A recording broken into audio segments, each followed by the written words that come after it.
الحمد لله نحمده ونستعينه ونستغفره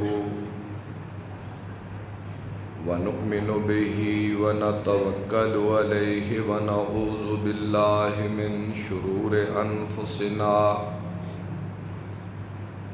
ومن سيئات أعمالنا من يهده الله فلا مضل له ومن يضلل فلا هادي له وأشهد أن لا إله إلا الله وأشهد أن محمدًا عبده ورسوله اللهم صل على محمد وعلى آل محمد كما صليت على إبراهيم وعلى آل إبراهيم إنك حميد مجيد اللهم بارك على محمد وعلى آل محمد كما باركت على إبراهيم وعلى آل إبراهيم إنك حميد مجيد أما بعد فإن خير الحديث كتاب الله وخير الهدي هدي محمد صلى الله تعالى عليه وآله وسلم وشر الأمور محدثاتها وكل محدثة بدعة وكل بدعة ضلالة وكل ضلالة في النار واذكر في الكتاب إبراهيم إنه كان صديقا نبيا إذ قال لأبيه يا أبت لم تعبد ما لا يسمع ولا يبصر ولا يغني عنك شيئا يا أبت إني قد جاءني من العلم ما لم يأتك فاتبعني أهدك صراطا سويا سبحان ربك رب العزة عما يصفون وسلام على المرسلين والحمد لله رب العالمين.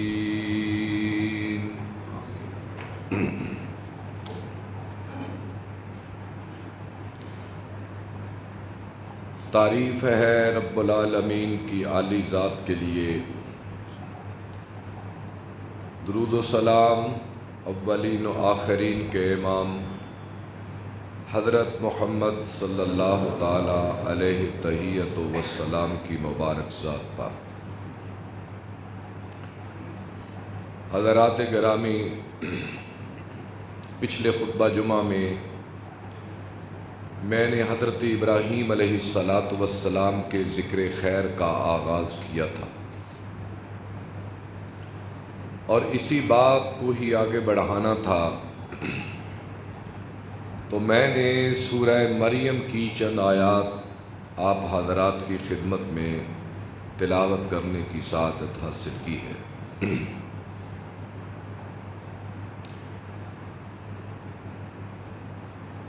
اللہ رب العزت نے جب سورہ مریم کو نازل فرمایا تو یہ وہ زمانہ تھا کہ جب مکے کے اندر اسلام اور کفر کی کشمکش پورے زوروں پر تھی اور توحید کے جرم میں مکے کے اندر مسلمانوں کا جینا دو بھر کر دیا گیا تھا، اور آپ صلی اللہ علیہ وسلم کی اجازت سے کچھ صحابہ نے مکہ سے حبشہ کی طرف ہجرت فرمائی. اب مکے کے اندر بھی موضوع توحید کا تھا کہ حضور کفار سے کہہ رہے تھے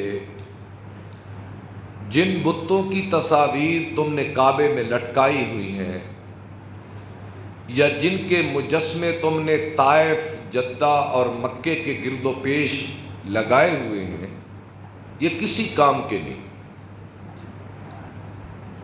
اور مشرکین کی تاریخ میں یہ بات ہوتی تھی کہ جب بھی ان کا کوئی نیکوکار شخص مر جاتا، کوئی نیک آدمی دنیا سے چلا جاتا، تو وہ اپنے نیکوکار بزرگوں کے مجسمے بنا لیتے، ان کی تصویریں بنا لیتے، پھر ان کے آستانے بن جاتے، ان کی نام پر خانقاہیں وجود پا جاتی، اور اپنے طور پر وہ لوگ عبادت خانے بنا لیتے، اور ان عبادت خانوں میں، ان آستانوں میں، ان خانقاہوں میں یا اپنے گھروں میں بھی ان کی تصویریں لٹکا لیتے یا ان کے مجسمے کسی جگہ پر بنا لیتے، اور پھر ان مجسموں کے طواف کرتے، ان سے دعائیں مانگتے، ان کے نام کی نظریں دیتے، ان کے نام کی نیازیں ہوتی، اور انہیں گنج بخش، مشکل کشا اور حاجت روا سمجھا جاتا۔ مرد اور عورتیں انہیں پکارتے، ان سے دعائیں مانگتے، ان سے امیدیں رکھتے، انہیں با اختیار جانتے۔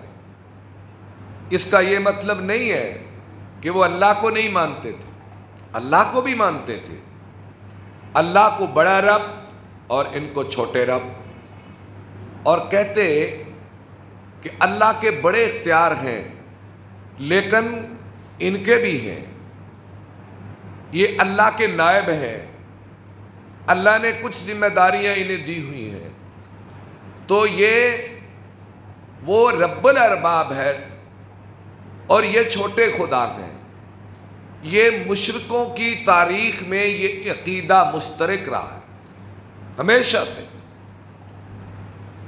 تو جب انہیں پکار رہے تھے تو حضور نبی پاک صلی اللہ علیہ وسلم تشریف لائے، تو آپ نے لا الہ الا اللہ کہا بس، اور لا الہ الا اللہ کی جو تلوار ہے اللہ کے سوا ہر معبود کی گردن کاٹ دیتی ہے، اور کہتی ہے کہ اللہ کے سوا کوئی عبادت کے لائق نہیں ہے، کسی کو پکارنا یہ بھی بندگی ہے اس کی، کسی کو آواز دینا کہ میری مدد کرو یہ بھی بندگی ہے، اور یہ اللہ کے سوا کسی کے لیے زیبا نہیں ہے۔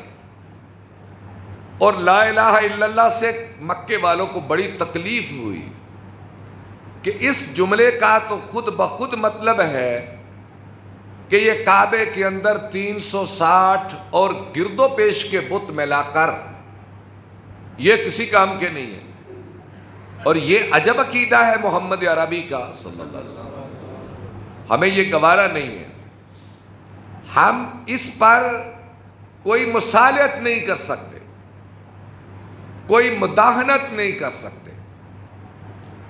ادھر وہ اپنے عقیدے پر پکے ہو گئے اور ادھر اللہ نے اپنے حبیب کو ہدایت دی، اے میرے حبیب قل یا ایھا الکافرون لا اعبد ما تعبدون ولا انتم عابدون ما اعبد ولا انا عابد ما عبدتم ولا انتم عابدون ما اعبد لکم دینکم ولی دین۔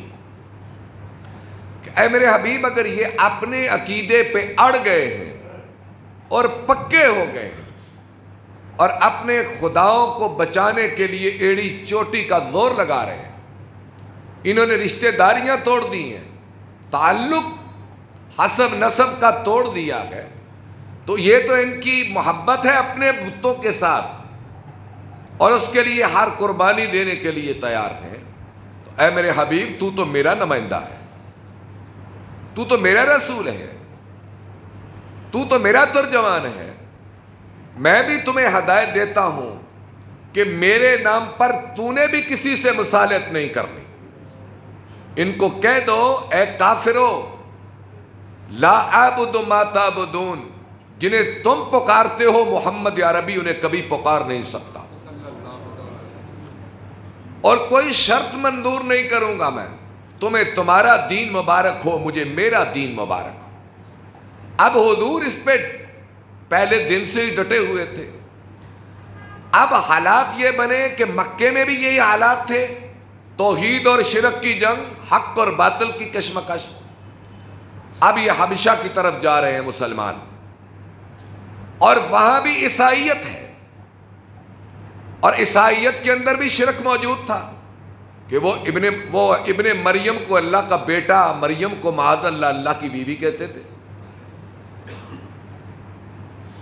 وہ اپنی قسم کا شرک تھا، مکے میں اپنی قسم کا شرک تھا، اور حالات بھی بڑے سخت تھے۔ اور جو لوگ حبشہ میں پہنچے انہیں یہ فکر تو تھی نا کہ اگر ہم حبشے کے بادشاہ کے سامنے پیش ہوئے اور ہم نے وہاں بے لاگ تبصرہ کر دیا، کس کے بارے میں؟ عیسیٰ علیہ السلام کے بارے میں، مریم علیہ السلام کے بارے میں، تو ہمیں کہیں نکال نہ دیا جائے، ہم جیلوں میں بند نہ ہو جائیں، دکھ نہ اٹھانے پڑیں، مصیبتیں نہ چلی آئیں۔ اور ادھر مکے والے، ادھر حبشے کے عیسائی، اور بیچ میں چھوٹی سی جماعت مسلمانوں کی، تو اللہ نے سورہ مریم اتار کر ایک طرف ابراہیم کا ذکر کیا اور ایک طرف عیسیٰ بن مریم کا ذکر کیا۔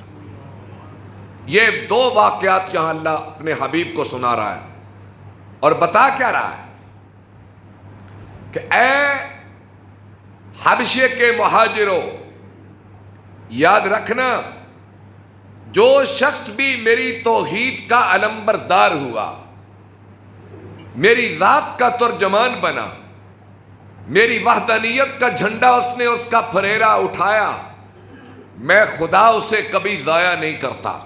ایک بات، اور میں تو دنیا میں عزتیں دیتا ہوں انہیں، ان کے نام سچائی کے ساتھ زندہ رکھتا ہوں، میں ان کے ساتھ ساتھ ہوں۔ تم حبشے کے بادشاہ کو توحید کا عقیدہ مریم کے بارے میں سچا سچا بتا دو، میں تمہیں وہ عزت دوں گا کہ قیامت تک دنیا یاد رکھے گی، دنیا یاد رکھے گی۔ اور مکے والوں کو بھی ابراہیم کا ذکر سنا دو کہ کل کلاں تم تو یہ کہتے تھے کہ کہتے ہو کہ ہم ابراہیم کی اولاد ہیں، ہم ابراہیم کے دین پر ہیں، ہم اسماعیل کی اولاد ہیں۔ اپنے کرتوت دیکھو اور ابراہیم کی سیرت دیکھو، جس نبی کے دین پر تم اپنے آپ کو کاربند کہتے ہو، اس نبی کا توحید کے بارے میں جذبہ دیکھو اور اپنے کرتوت دیکھو۔ تو یہ سب ملا کر اللہ نے سورہ مریم کو نازل فرمایا، اور وہاں حضرت جعفر سورہ مریم سنائی، اور اس میں بے لاگ تبصرہ کر دیا حبشی کے سامنے کہ عیسیٰ تو اللہ کا بندہ ہے، اس کا رسول ہے، اس کا کلمہ ہے، مریم اللہ کی بندی ہے، اللہ کی بیوی نہیں، عیسیٰ اللہ کا بیٹا نہیں۔ تو بے لاگ تبصرے پر حبشی بول اٹھا اور کہنے لگا، تن کا زمین سے اٹھا کر اللہ کی قسم، مریم اور عیسیٰ کے بارے میں جو قرآن عقیدہ بیان کرتا ہے وہ اس سے بڑھ کر اس تنکے کے برابر بھی زیادہ نہیں ہے۔ اور اللہ نے پھر کیا عزت دی؟ آج 1400 برس گزر گئے، میں حضرت جعفر کا نام لے رہا ہوں، اور آقا انعامدار نے فرمایا جعفر جب وہ دنیا سے تشریف لے گئے، آپ ان کے گھر میں گئے، ان کے بیٹے عبداللہ کو بلایا، جھولی میں تلاشہ دیا، ان کی بیوی اسما کو بلایا، اور آپ نے فرمایا اسما صبر کرو، میں نے جعفر کو جنت میں اڑتے ہوئے دیکھا ہے، جعفر کو جنت میں اڑتے ہوئے دیکھا ہے۔ یہ عزتیں پا کر دنیا سے گئے، اور قیامت تک حضرت جعفر اور مہاجرین حبش کا نام عزت کے ساتھ زندہ رہے گا۔ اور ادھر مکے والوں کو ابراہیم علیہ السلام کا واقعہ سنا ہے، میں اس کو پڑھتا ہوں، ذرا محبت سے توجہ رکھنا، آیات ایک رکوع ہے، میں اس کا ترجمہ سناؤں گا، زیادہ لمبی چوڑی تشریحات کی ضرورت نہیں ہے، کیونکہ سچائی خود بولتی ہے۔ قرآن ایک سچائی کی کتاب ہے، اسے میری آپ کی کسی انسان کی تعویل اور تشریح کی ضرورت نہیں ہے، اس کا ایک ایک لفظ اپنی جگہ پر ایسی اٹل حقیقت ہے کہ جس کا کوئی انکار نہیں کر سکتا۔ اے میرے حبیب مکے والوں کو بتا دو، وَاذْكُرْ فِي الْكِتَابِ ابراہیم اِنَّهُ كَانَ صِدِّيقًا نَبِيًّا، میرے ابراہیم کا ذکر کرو، وہ ایک صدیق سچا نبی تھا۔ اب اس کی صداقت اللہ بیان کر رہا ہے، صدیق کی صداقت بیان کر رہا ہے۔ صداقت سب سے بڑی کیا ہے؟ دنیا کی سب سے بڑی سچائی کیا ہے؟ دنیا کی سب سے بڑی سچائی یہ ہے کہ اللہ ایک ہے اور اس کا کوئی شریک نہیں۔ یہ کیا ہے؟ یہ دنیا کی سب سے بڑی صداقت اور سچائی ہے، اور اس سچائی کے مقابلے میں کوئی اس کا توڑ اور جوڑ نہیں ہے۔ اور ابراہیم نے اللہ کی اس سچائی کو کیسے بیان کیا؟ پہلے اسے کہا میرا صدیق نبی، اب اس کی صداقت کا ذکر۔ اذ قال لأبیہ، ایک روز ابراہیم اپنے باپ سے بول اٹھا، کیونکہ باپ کے کام اچھے نہیں تھے نا، بت گر تھا، بت پرست تھا، پروہت تھا۔ پروہت کا معنی یہ کر لو کہ بتوں کا مجاور تھا، ان کے آستانے بناتا تھا اور اس کی دعوت دیتا تھا، اور اس کے ساتھ اپنی بات کو بیان کرتا تھا، بناتا تھا اور اس کی دعوت دیتا تھا۔ ایک دن اچھے ماحول میں ابراہیم اپنے باپ سے بات کر رہے ہیں۔ اذ قال لأبیہ یا ابتی لم تعبد ما لا يسمع ولا يبصر ولا يغنی عنک شیئا۔ ترجمہ سنیں، اے میرے ابا جان، تم کیوں عبادت کرتے ہو ان کی؟ ما لا يسمع، جو میری اور آپ کی بات کو سن بھی نہیں سکتا، ولا یبصر، اور نہ کسی چیز کو دیکھ سکتا ہے، ولا یغنی عنک شیئا، اور اے ابا جان میں نے کبھی اسے آپ کی مدد کرتے ہوئے دیکھا بھی نہیں ہے۔ اب یہ بہت بڑی حقیقت ہے، یہ ایک الگ عنوان ہے کہ اللہ کی ذات سنتی ہے، دیکھتی ہے اور مدد کے لیے انسانوں کے پاس پہنچتی ہے۔ یہ ایک الگ عنوان ہے، اپنے موقع پہ اس کا ذکر کروں گا۔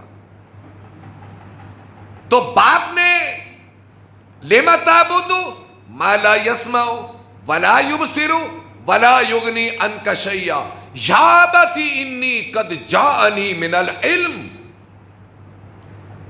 ما لم یاتک فاتبعنی اہدک صراطا سویا۔ اے ابا جان، میں نے کوئی اٹکل پچو نہیں لگایا یا میں نے اپنی بات نہیں کی۔ انی قد جاءنی من العلم، یہ بات مجھے آ کر اللہ کے فرشتے نے بتائی ہے، اس علم کی مدد سے کہتا ہوں۔ ما لم یاتک، اے ابا جان وہ علم وہی کا تمہارے پاس نہیں میرے پاس ہے۔ فاتبعنی، ابا جان میرے پیچھے پیچھے چلے آؤ، اہدک صراطا سویا، میں تمہیں سیدھی راہ پہ لے چلوں گا۔ اب ان الفاظ کی تشریح کی کوئی ضرورت نہیں ہے، سادی سادی بات ہے، ابراہیم کی سادی سی دعوت ہے، اور نہ میں الفاظ اپنی طرف سے ڈال رہا ہوں، نہ میری اپنی تشریح ہے اس میں کوئی۔ یا ابت لا تعبد الشیطان، اے ابا جان اللہ کو چھوڑ کر جو بھی کسی مخلوق زندہ اور مردہ کو پکارے گا، یہ تو ایسے ہی ہے جیسے گویا آدمی شیطان کی عبادت کر رہا ہے۔ ان الشیطان کان للرحمن عصیا، اور شیطان اللہ کا دشمن ہے، اللہ کے دشمن کی عبادت کر کے اے ابا جان کوئی منزل نہیں پا سکتا۔ اب باپ کو اس بات پر اتنا غصہ آیا، اتنا غصہ آیا، اتنا غصہ آیا، حقیقی بیٹا، اتنا غصہ آیا، کہنے لگا قال اراغب انت عن آلہتی یا ابراہیم، اے ابراہیم تو نے میرے خداؤں سے منہ موڑ لیا، تو نے ان کا انکار کر دیا، ان کی حقیقت کو جھٹلایا، ان کے اختیارات کا انکار کیا، ان کی طاقت کو انکار کیا۔ لَإِن لَّمْ تَنْتَهِ لَأَرْجُمَنَّكَ وَاهْجُرْنِي مَلِيًّا، اے ابراہیم اگر اس بات سے تو باز نہ آیا تو میں تمہیں پتھر مار مار کے مار دوں گا۔ وَاهْجُرْنِي مَلِيًّا، اور نکل جا میرے گھر سے۔ توحید کی تاریخ میں ہجرتیں ہوتی ہیں، توحید کی تاریخ میں جنازے اٹھتے ہیں، توحید کی تاریخ میں پھانسیاں ملتی ہیں، توحید کی تاریخ میں جلاوطنیاں ملتی ہیں، توحید کی تاریخ میں وطن چھوڑنا پڑتے ہیں، توحید کی تاریخ میں جہاد کے میدان سجانا پڑتے ہیں۔ یہ شہادت گاہ الفت ہے۔ لوگ آسان سمجھتے ہیں مسلمان ہونا، ایک اللہ کے نام پہ زندہ رہنا کوئی آسان بات ہے۔ اگر یقین نہیں آتا تو صحابہ کی تاریخ پڑھ لو، انبیاء کی تاریخ پڑھ لو کہ انبیاء کو آروں میں چیرا گیا، ان کا گناہ کیا تھا؟ کیا نبیوں کو بستیوں سے نکالا گیا، ان کا گناہ کیا تھا؟ بنی اسرائیل کے ہزاروں نبیوں کو دن دہاڑے قتل کیا گیا، ان کا گناہ کیا تھا؟ ان کا ایک ہی گناہ تھا، وہ کہتے تھے لوگوں کہو لا الہ، خدا کے سوا کوئی داتا نہیں ہے، یہی گناہ تھا ان کا۔ لگاؤ تو لوہے کو اسی سے لگاؤ، جھکاؤ تو سر اس کے آگے جھکاؤ، خدا کے سوا چھوڑ دو سب سہارے، ہیں عارضی اور کمزور سارے۔ نبیوں کا یہ گناہ تھا، اور اس گناہ کے پیچھے وہ پھانسیوں کے تختوں پہ چڑھ گئے اور وہ چیر دیے گئے، وطنوں سے نکال دیے گئے، لیکن یہ سودا انہیں ہر حال میں قبول کرنا پڑا اور انہوں نے قبول کیا۔ لیکن ابراہیم علیہ السلام اپنے باپ سے کیا کہتے ہیں؟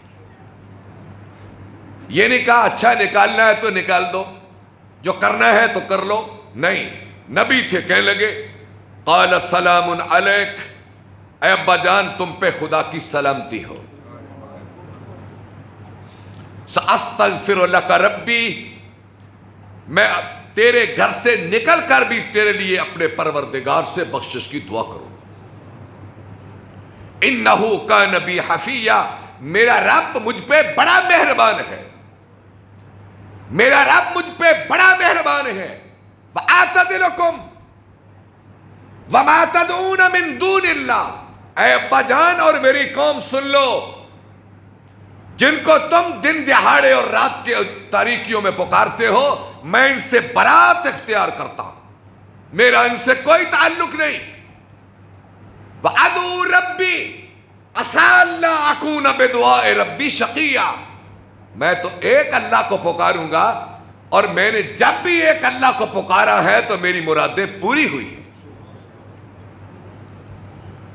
میں کبھی نامراد نہیں رہا، میں کبھی ناکام نہیں رہا۔ فَلَمَّا اعْتَزَلَهُمْ وَمَا يَعْبُدُونَ مِن دُونِ اللَّهِ، جب ابراہیم تکڑے ہو کر اس عقیدے پہ قائم رہ کر باپ اور قوم کو چھوڑ کے نکلے اور ایک اللہ کو پکارنے لگے، تو اللہ کی ذات فرماتی ہے وَهَبْنَا لَهُ إِسْحَاقَ وَيَعْقُوبَ وَكُلًّا جَعَلْنَا نَبِيًّا، ہم نے پھر ایسا نہیں کیا کہ ابراہیم کو تنہا چھوڑ دیتے، وَوَهَبْنَا لَهُ إِسْحَاقَ وَيَعْقُوبَ، ہم نے اسحاق بیٹا دیا اور پھر یعقوب پوتا دیا، وَكُلًّا جَعَلْنَا نَبِيًّا، اور ہم نے اپنی رحمت سے ابراہیم کی آنکھوں کو ٹھنڈا کرنے کے لیے اسحاق کو بھی نبی بنا دیا، یعقوب کو بھی نبی بنا دیا۔ وَوَهَبْنَا لَهُم مِّن رَحْمَتِنَا وَجَعَلْنَا لَهُمْ لِسَانَ صِدْقٍ عَلِيًّا، یہ مہاجرین حبشہ کو اللہ سنا رہا ہے، گھبراؤ نہیں، گھبراؤ نہیں، تمہاری ہجرتیں 12 آئیں گی، تمہارے سفر کامیاب ہوں گے، ہم تمہارے کام اور نام کو زندہ رکھیں گے ابراہیم کی طرح. وَجَعَلْنَا لَهُمْ لِسَانَ صِدْقٍ عَلِيًّا، اور ہم نے ابراہیم کو، اسحاق کو، یعقوب کو، یوسف کو اور ان کی نسل کو قیامت تک سچائی کے ساتھ ہم اونچا کر دیا. ہم نے آج بھی کوئی نکلے ان کے قدم پر، آج بھی کوئی نکلے ان کے قدم پر، ہم انہیں پھر اسی طرح دنیا میں عزت عطا کریں گے. اور سورہ انبیاء میں جا کر اس واقعہ کو بیان کر دیا. پھر قوم سے کشمکش ہوئی اسی موضوع پر، قوم کے تیور بدلے تو فرمانے لگے وَتَاللَّهِ لَأَكِيدَنَّ أَصْنَامَكُمْ بَعْدَ أَن تُوَلُّوا مُدْبِرِينَ، اللہ کی قسم اگر تم ان کی عبادت سے بعد نہ آئے تو میں ایک دن انہیں توڑ کے رکھ دوں گا. کیسا حوصلہ، کیسی جرت، کیسی بہادری کہ تنے تنہا کوئی جماعت، کوئی جتھا، کوئی قوم نہیں، ایک ابراہیم گلیوں میں آواز لگا رہا ہے اور پوری قوم کے سامنے کھڑے ہو کر کہتے ہیں اگر تم بعد نہ آئے تو میں تمہارے خداؤں کو توڑ کے رکھ دوں گا. اور پھر یہ دھمکی نہیں تھی، کوئی ڈراوا نہیں تھا، کوئی تنبیہ نہیں تھی. ایک دن کیا کیا، گئے ان کے مرکزی عبادت خانے میں جہاں سینکڑوں بت لٹکے ہوئے تھے اور ایک ایک کو توڑ کے رکھ دیا. اور جس کلہاڑے سے توڑا وہ کلہاڑا ان کے خداؤں کے خدا کے ہاتھ میں دے دیا. بڑا خدا ان کے ہاتھ میں پکڑا دیا. قوم آئی، کیا دیکھا کہ ان بیچاروں کے خدا الٹ پلٹ ہوئے. کسی کی ناک نہیں، کسی کا کان نہیں، کسی کی گردن نہیں، کسی کا ہاتھ نہیں، کسی کی ٹانگ نہیں، بیچارے گرے پڑے ہیں. تو قوم آ کر کہنے لگی قالوا من فعل هذا بآلهتنا، قالوا من فعل هذا بآلهتنا، ہمارے خداؤں کا یہ حشر کس نے کیا؟ یہ ہمارے خداؤں کا حشر کس نے کیا؟ قالوا سمعنا فتى يذكرهم يقال له ابراہیم. قوم کہنے لگی ایک ابراہیم نامی جوان ہے جو اکثر یہ باتیں کرتا ہے کہ یہ کاہے کے نہیں، یہ کچھ نہیں.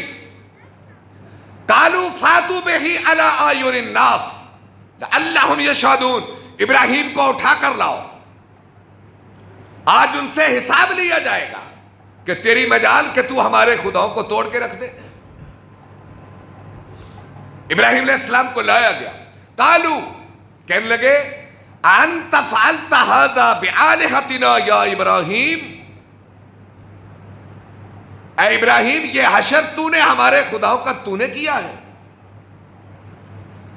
قال بل فعله كبيرهم هذا فاسألوهم ان كانوا ينطقون، وہ بڑے بابے سے پوچھو جس کے ہاتھ میں کلہاڑا ہے، اس نے انہیں توڑا ہوگا. اگر یہ بولتے ہیں تو ان سے پوچھو شرک کے منہ پہ کیسا تمانچہ ہے، شرک کے منہ پہ کیسا تمانچہ ہے یہ قیامت تک. قرآن مجید کی آیت فَاسْأَلُوهُمْ إِن كَانُوا يَنْتِقُونَ. آج مسلمان تو بھی غور کر، تو بھی غور کر، میں بھی غور کروں کہ جو میری بات کو سن نہ سکے، مجھے دیکھ نہ سکے، میری آواز کو نہ جانے، میرے نام کو نہ جانے، میرے کام کو نہ جانے، میری حاجت کو نہ سمجھے، میری ضرورت کو نہ جانے، اور میں اسے یہاں سے آوازیں دوں. اور قرآن کہے اموات غیر احیاء وما یشعرون ایان یبعثون. او عقل کے اندھو جنہیں تم پکارتے ہو، انہیں قبروں میں بیچاروں کو یہ بھی نہیں پتا کہ قیامت کب آئے گی، اور انہیں یہ بھی نہیں پتا کہ پکارنے والا ابراہیم ہے یا اسماعیل. میری قبر پہ کھڑے ہو کے پکارنے والا کون ہے؟ اور جس کو یہ خبر نہ ہو تیری مشکل کیسے آسان کرے گا، تیری بگڑی کیسے بنائے گا، تیری مشکل کیسے آسان کرے گا، تیری دستگیری کیسے کرے گا، تیری جھولیوں کو کیسے بھرے گا، تیری مرادیں کیسے برلائے گا؟ واپس آؤ واپس۔ ابراہیم کی زندگی مسلمانوں کے لیے ایک بہترین نمونہ ہے، اور یہ سورہ ممتحنہ میں اللہ ذکر فرما رہے ہیں کہ ابراہیم کی زندگی کی طرف لوٹو، وہ بہترین نمونہ ہے اے امت محمد کے لوگوں صلی اللہ تعالی علیہ وآلہ وسلم۔ اچھا بھئی یہ تو بولتے نہیں، ابراہیم علیہ السلام کیا کہتے ہیں؟ قَالَ أَفَتَعْبُدُونَ مِن دُونِ اللَّهِ مَا لَا يَنفَعُكُمْ شَيْءٌ وَلَا يَضُرُّكُمْ أُفٍّ لَكُمْ وَلِمَا تَعْبُدُونَ مِن دُونِ اللَّهِ أَفَلَا تَعْقِلُونَ أَفَلَا تَعْقِلُونَ۔ وہ عقل کے اندو جو بول نہ سکے، جو اپنی شکایت بھی بیان نہ کر سکے، جو یہ بھی نہ بتا سکے کہ ہمیں توڑ کون گیا، تم انہیں خدا مانتے ہو؟ اور قوم آگے سے کیا کہنے لگی؟ ثم نکسوا علی رؤوسہم، سر جھکا لیے شرمندگی سے۔ ابراہیم کو جواب کیا دے؟ کیونکہ مشرک کے پاس دلیل کوئی نہیں ہوتی، ضد، ہٹ درمی، اڑتا ہے، تعویلیں کرتا ہے، کوئی دلیل نہیں ہوتی۔ فرجعوا الی انفسہم فقالوا انکم انتم الظالمون، آخر مجبور ہو کر کہنے لگے اے ابراہیم تو جانتا نہیں، ما ہؤلاء ینطقون، یہ ہمارے خدا ویسے باتیں نہیں کرتے، یہ بولتے نہیں ہیں۔ اس کے جواب میں فرمایا کہ وہ عقل کے اندر جو بول نہ سکے وہ خدا کیسے ہوتا ہے؟ ثم نکسوا علی رؤوسہم لقد علمت ما ہؤلاء ینطقون، پھر ان کی مت پلٹ گئی، عقل ماری گئی، عقل ماری گئی۔ اور یہ موقع تھا کہ فرعون کے جادوگروں کی طرح کلمہ پڑھ لیتے۔ جب موسیٰ اور جادوگروں کا مقابلہ ہوا تو جادوگر کلمہ پڑھ گئے حقیقت کو جان کر، اور یہاں چاہیے تھا کہ یہ بھی کلمہ پڑھ جاتے، لیکن یہ ادھر کیا کہ پتہ ابراہیم ہمارے یہ جو بزرگ ہیں یہ بولتے نہیں ہیں۔ افلا تاکلون، ابراہیم نے آخری ضرب لگائی، اے عقل کے اندو جو بولے نہ اسے خدا نہ مانو۔ اب جواب کیا ہے؟ قالوا حرکوہ وانصروا آلہتکم ان کنتم فاعلین، تیرا جواب یہی ہے کہ ہم تمہیں اٹھا کر اب آگ میں پھینک دیں گے۔ اور پھر اللہ کیا کہتے ہیں؟ قلنا یا نار کونی، آگے یہ لفظ، قلنا یا نار کونی بردا وسلاما علی ابراہیم، کوئی بات نہیں، ابراہیم تو میرے نام پہ جا رہا ہے، خدا کو اپنے ساتھ پائے گا۔ ہم نے حکم دیا آگ سے، اے آگ میرے ابراہیم کے لیے اپنی فطرت کو بدل دے۔ ہم نے جلانے والی چیز کو امن والی بنا دیا، ہم نے اسے سلامتی والا بنا دیا۔